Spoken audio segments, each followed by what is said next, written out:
You have never had an original thought. Not one.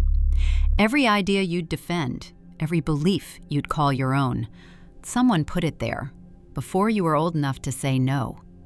And that voice in your head, reading these words right now, it was never yours either. Let me show you, with the evidence. Start with what you're most certain of: your religion, your politics, the side you'd argue for at the table. In 2023, Pew Research followed thousands of families. Around 80% of kids kept their parents' religion. Nearly 90% of teenagers held their parents' politics. You didn't reason your way to your deepest beliefs. You caught them, like an accent, from people who caught them the same way. Now go deeper, past the beliefs, to the voice thinking them. A psychologist named Vygotsky traced where that voice comes from. It forms in 3 steps. First, other people talk to you, out loud. Then, as a child, you talk to yourself out loud. You've seen kids do it. Then the voice goes quiet, it slips inward, and you forget it was ever anyone else's. Your inner voice is other people's voices, turned down low. The way you speak to yourself now is the way you were once spoken to. And the language that voice speaks in decides what you can even think. In Pormpuraaw, an Aboriginal community in Australia, there is no left or right, only north, south, east, west. To say hello, you ask, which way are you going? So they never lose track. Children there can point true north in a room they've never set foot in. Russian has 2 separate words for blue. Its speakers spot the difference between shades faster than you can, not because their eyes are different, because their words are. Change the language, and you change what a mind can notice.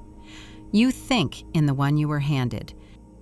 Still, you can tell what's true. Your own eyes don't lie to you. 1951, a psychologist named Solomon Asch put one real person in a room full of strangers. On the table, a card with 2 lines, obviously different lengths. A child could tell them apart.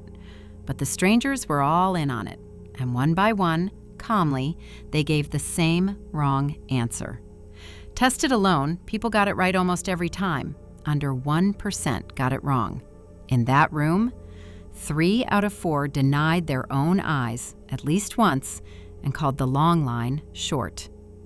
Not blindness, belonging. The people around you can talk you out of what's right in front of your face. And now, the part that closes the trap.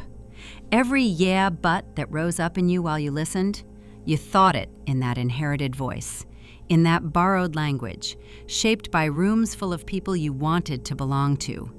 Even the urge to insist you're free came from the same place as everything else. So, is there any way out of this at all?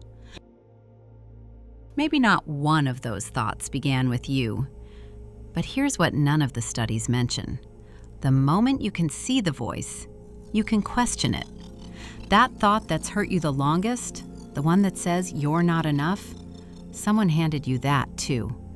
And anything that was handed to you, you're allowed to set it down. You didn't write that voice. You don't have to keep obeying it. Maybe that's the first real thought you ever get to have, the one where you choose.